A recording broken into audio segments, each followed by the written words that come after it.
Hello, and welcome to the Employee Safety Podcast from Alert Media, where you'll hear advice from experienced safety leaders on how to protect your people and business. I'm Peter Steinfeld.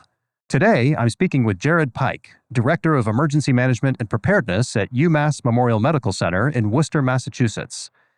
Jarrid was previously the Emergency Management Program Manager at the Boston Medical Center and the Public Health Emergency Preparedness Coordinator for the United Way.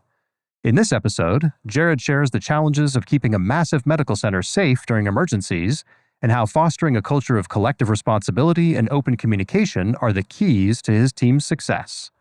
Let's listen in.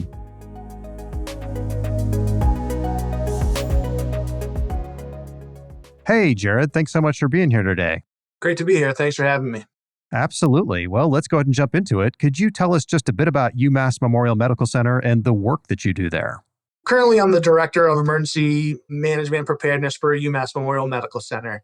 And we have a lot of sites across Western Massachusetts, where we roughly cover about 14 sites, a level 1 trauma center, Air Life medical program, a hospital at home program, and myself and the emergency management specialist, we kind of spearhead the direction of the emergency management department.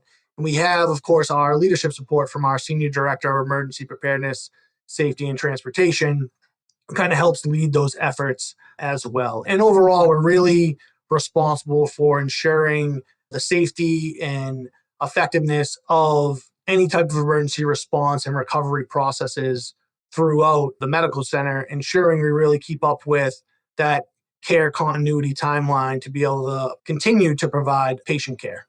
That's a lot of people, a lot of things, and a lot of moving parts. There has to be considerable challenges in keeping all those people and facilities safe during emergencies. Can you talk just a bit more about that? It's imperative that we're not only understand the challenges, but also actively prepare to meet them head on. Our objective really is clear: to ensure that when the unimaginable occurs, the medical center is not only a beacon of hope, but a fortress of preparedness and resilience for the community. The foremost priority is ensuring continuity of care despite any emergency, and this involves maintaining critical medical treatments during disruptions like power outages or managing an influx of patients during a crisis and providing uncompromised care to vulnerable populations. Yeah, so your mission is a little bit different than, let's say, the quote-unquote average person out there that works in security and safety and continuity. Oftentimes their job is just to maybe shut things down a little bit and just make sure the business is sitting on the sideline until things get better when any kind of emergency happens. But you guys can't do that. You've got to actually maintain full, if not more capacity than you normally have when emergencies happen. How do you deal with that? So a lot of it is really adapting on the fly. Overall, realistically, we could have a plan set in place and we could lay it all out on the table. And then we come to that same situation that our plan kind of would dictate that response.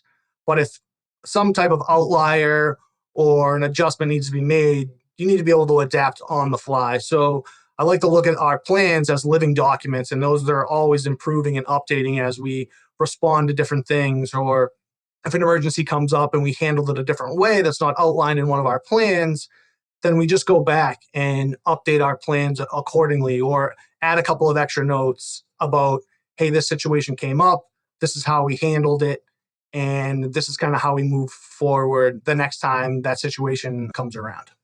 And being able to adapt on the fly, I guess it's a lot easier if you've got tremendous collaboration among different teams. Do you find that that's part of your success over there, is just having teams that can collaborate and adjust on the fly? Yeah, I think collaboration plays a key role in emergency preparedness. I think internally, the emergency management department plays that kind of orchestrating body, if you will, and coordinating the response across the medical center.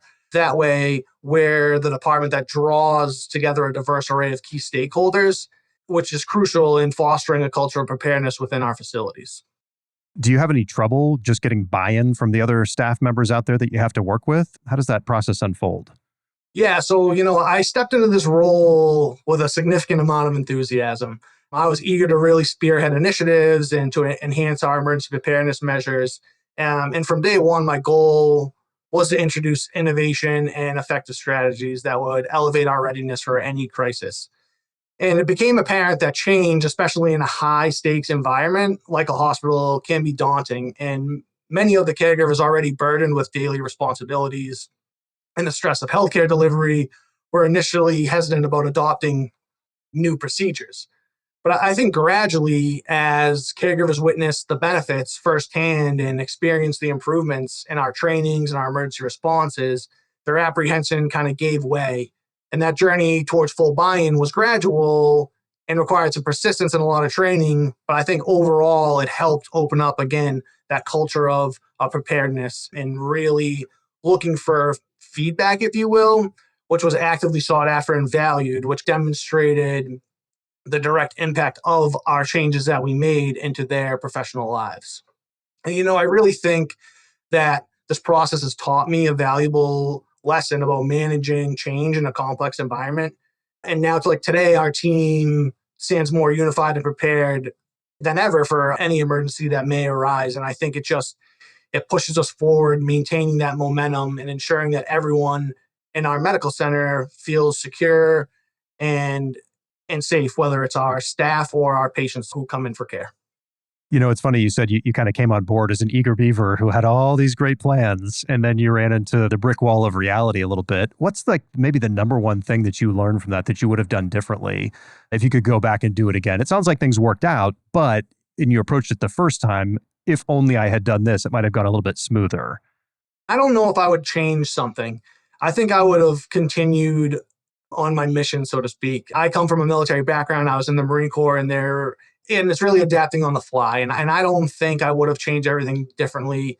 Sometimes I like to use the analogy, I'm the stray cat you fed and can't get rid of. Because to me, emergency preparedness is you just need it in every aspect of the medical center and moving forward and ensuring staff and patients are safe. It's really not something that you can be half in and half out. You really need to jump fully into the program, in my opinion, to be able to get something successful and off the ground and something that you can be proud of at the end of the day.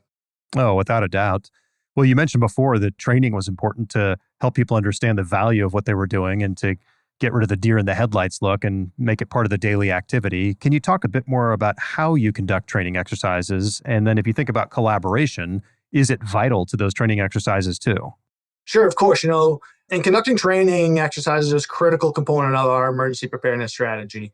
The exercises are designed not only to test our systems and protocols, but they also are entitled to build that confidence and familiarity among staff. And collaboration is really at the heart of those training sessions, ensuring that every department understands their role and how it fits into the broader emergency response. So the way I like to do it is we pull together our training and exercise committee. We identify, based off of our hazard vulnerability assessment, what are our top 10 hazards, and how can we train and prepare our staff to those hazards.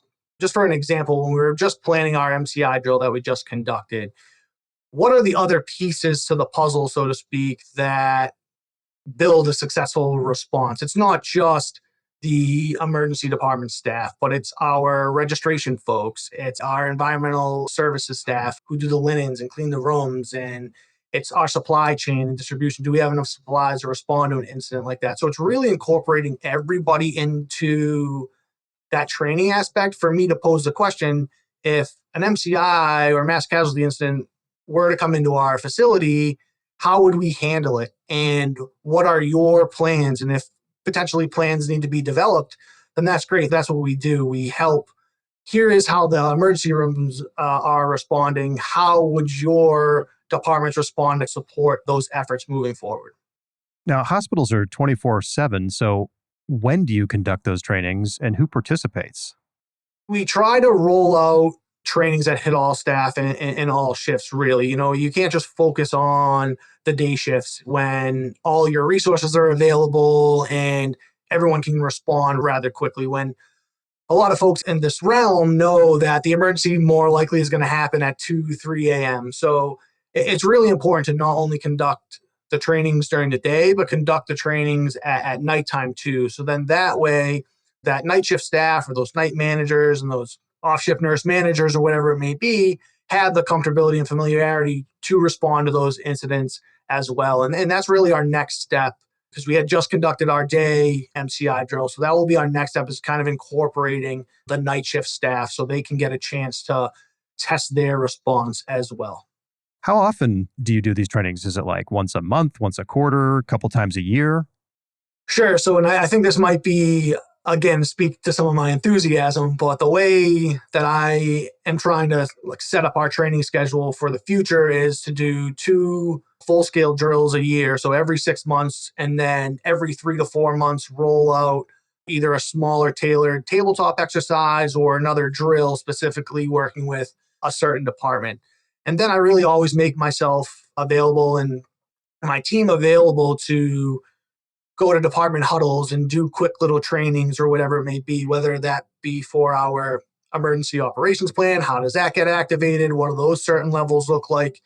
So I like to be available upon request as well to bring the training that staff are looking for to them as well, and not just run a dictatorship and say, hey, this is how we're going to roll things out, because that's what I said. That's not how I like to do trainings or plan trainings at all.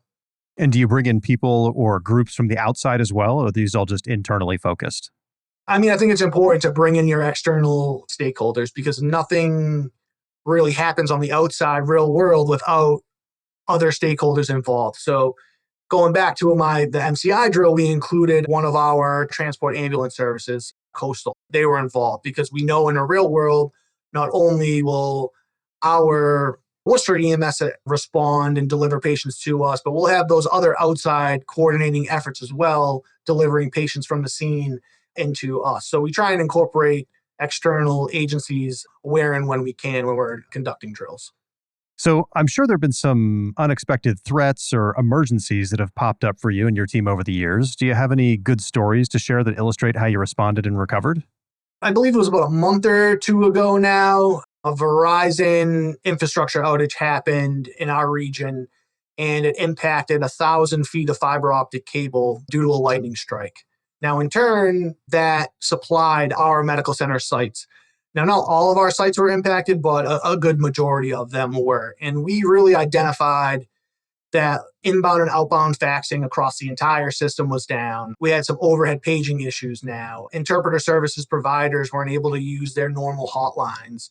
Patients weren't able to call into some clinics and get information or whatever that may be. So the way we kind of handle emergencies here is we bring together our hospital incident management team. And that core group of people consists of like the on-call nurse, the administrator on call, the chief of communications, myself, and then other key departmental stakeholders who are impacted by this. And we jump on a quick call and try to assess what's going on. I like to call it the who, what, where, when, and why of the emergency, to get an idea of what's impacted and what resources are needed.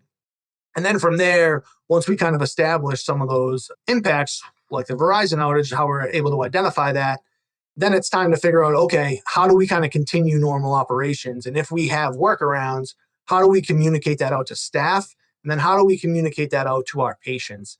And we try to think outside the box and really leverage our technology. We leveraged social media postings to letting our patients know, hey, call our main hospital number and they'll be able to transfer you to your specific department. And leveraging our all staff emails to really let them know, hey, this is impacted. Here are our workarounds. And we kind of established a battle rhythm for departments to also report into the command center to let us know of other impacts that may be coming up that we are not aware of yet. So I really think that battle rhythm helps, because it not only lets the command center stay on track and track what other impacts are happening, but it also affords us the opportunity to say, hey, we're working on the solution. Here's what we've identified. Here are our workarounds. Let us know if you have any resource requests or whatever it may be. So we try to kind of keep that command center open, obviously, for the duration of the emergency to allow that back and forth for staff members. Well, after an event like that, what's your process for going back and assessing the lessons learned and then implementing all the necessary changes? After every emergency incident, whether it's small or large, and then as well as any training or drill, we conduct an after action report. And we really gather all that comprehensive data, which includes everything from staff reports to the timeline of events to resource requests. And then with all that data, we construct an agenda and address those specifics about that incident. And then we delve into what improvements could happen in the future and how we could have handled things better. And then from those discussions, we identify clear and actionable lessons. And when that happens, we develop that action plan, assigning those responsibilities to ensure that those improvements are implemented. I like to think the after action report isn't something that just gets filed away. It's actively followed up on and progress is reviewed in other meetings to ensure that those targets and objectives are kind of being met. So in the future, when we come across potentially the same incident, we know, okay, hey, we've dealt with this before. Here are what we ran into for problems. Let's try to avoid that process and move forward with what we have identified for a better solution. Based on your experience working elsewhere, do you find in the medical community that people are a little bit more open to that experience review process, because that's just the nature of what they do? Like, I know doctors oftentimes meet once a week and they review cases and what went wrong, what went right, just to make sure that they can improve going forward. So is it easier at a hospital to go through that process, or about the same as anywhere else? So I think one of the differences of the hospital is that when you're trying to loop in leadership and you're trying to loop in nurse managers, you really have to be sensitive of their time because everyone has such a busy schedule. So it's really just trying to find a time to kind of meet them in the middle, to being able to kind of pull that group together, where we like to have an after action meeting within a week or 2 weeks after an incident, just so everything is kind of fresh in their minds, but understanding also that sometimes those meetings get pushed off, but we try not to push them off too long because then some of those details may get lost in translation. So it's really, to me, it's really important to kind of get those scheduled a decent amount of time in advance after an incident has occurred. Because healthcare professionals of all stripes just deal with crises and emergencies as a normal part of their business, and then they get these emergencies on top of those, do you find you get pretty good feedback from them just because they have a different perspective than, let's say, the average worker out there that's just not dealing with crises ever? Yeah, I think it's great to get feedback from everyone and not just the providers, but staff, but everyone. If we were dealing with an emergency and patients may have had feedback or if they experienced something, we like to take what they say into consideration as well and really keep that overall approach of all hospital preparedness. So everyone feels like they have a voice when it comes to those after action meetings and improvements moving forward for emergency preparedness for the medical center. That's really great. A lot of people focus just in-house, like our own team, our own staff, but to look outside and talk to patients, or for a lot of our listeners, customers, what their perception was could really inform how you could do things better the next time. Yeah, I couldn't agree more. Well, we have quite a few listeners in the healthcare safety space. So before we wrap up, what's the best piece of advice or maybe the biggest lesson learned that you can offer to help them in their roles? Anything that you're really passionate about? I really think the one piece of advice I could offer to everyone in healthcare safety space, it would be to prioritize communication as your fundamental tool. In a complex and high pressure environment like healthcare, the clarity, frequency, and openness of communication can truly make or break the safety outcomes. From my experience, the biggest lessons learned is that safety is a collective responsibility. It thrives in an environment where everyone from the top executives to the frontline staff feel empowered to speak up about risks, concerns, ideas for improvement, and creating, again, that culture of preparedness overall. So I think really encourage your teams to engage in honest and open dialogues, foster that non-punitive approach to error reporting, consistently use those lessons learned to adapt, enhance your safety protocols. And in my opinion, by fostering a culture where communication is seen as a pathway to improvement rather than a bureaucratic necessity, you build a resilience, responsive, and deeply committed team. So I guess with that overall, keep the lines of communication open, listen actively, let every voice that represents a perspective or concern be heard. In the realm of healthcare safety, these dialogues are not just about solving problems, they're really about saving lives. That's really great advice and very well said. Jarrid, thank you so much for being on the show. Thank you so much. I really appreciate the opportunity. To learn more about Jarrid and his work with UMass Memorial Medical Center, click the links in the show notes. For video highlights from today's episode, just search for Alert Media on YouTube. Don't forget to subscribe, rate, and review the show wherever you get your podcasts. Stay safe out there. Thank you for listening to the Employee Safety Podcast from Alert Media. the industry's most intuitive emergency communication and threat intelligence solution. To learn more about how to protect your people and business during critical events, visit alertmedia.com. Until next time.